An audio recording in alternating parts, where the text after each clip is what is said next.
Je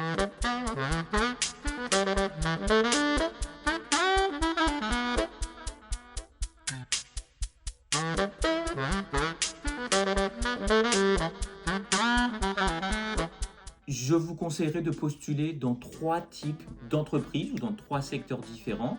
Le premier, les banques de détail, donc toutes les grandes banques françaises que nous connaissons, où vous pourrez occuper un poste de conseiller privé. En deuxième lieu, vous pouvez postuler chez un agent d'assurance ou dans une compagnie d'assurance afin de travailler sur la partie assurance vie. Finalement, troisième possibilité ou troisième secteur pour postuler, devenir le bras droit d'un gestionnaire de patrimoine qui a son propre cabinet.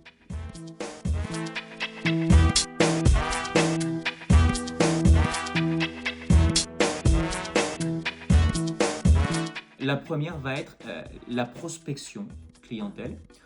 Vous allez donc vous consacrer au développement du portefeuille qui vous a été attitré ou du portefeuille que vous travaillez en binôme avec le conseiller privé. En deuxième lieu, il va y avoir une mission de suivi et de fidélisation de la clientèle qui intègre le portefeuille sur lequel vous travaillez. Une troisième mission type, ça va être la découverte des besoins et des attentes de notre client. Et une quatrième mission type, ça va être l'étude des documents remis par le client afin de réaliser une analyse de son patrimoine pour pouvoir ensuite lui proposer des stratégies d'optimisation patrimoniale à court, moyen et long terme.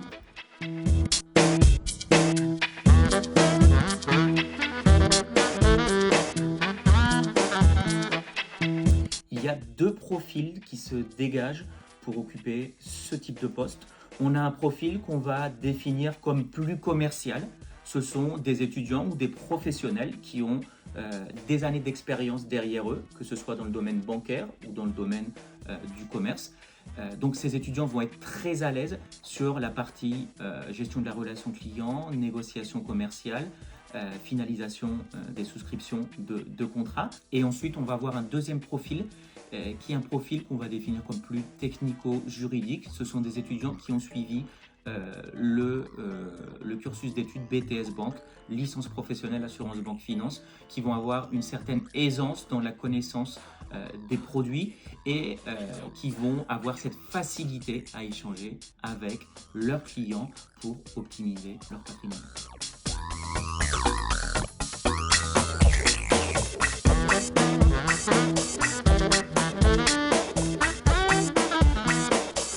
Il y a plusieurs qualités qui sont attendues, évidemment en fin de deuxième année. Mais tout d'abord, le conseiller en gestion de patrimoine a un devoir d'éthique. Donc, c'est fondamental de l'avoir en tête au moment de postuler. Nous devons accompagner nos clients dans leur intérêt patrimonial et non dans l'intérêt de notre établissement financier.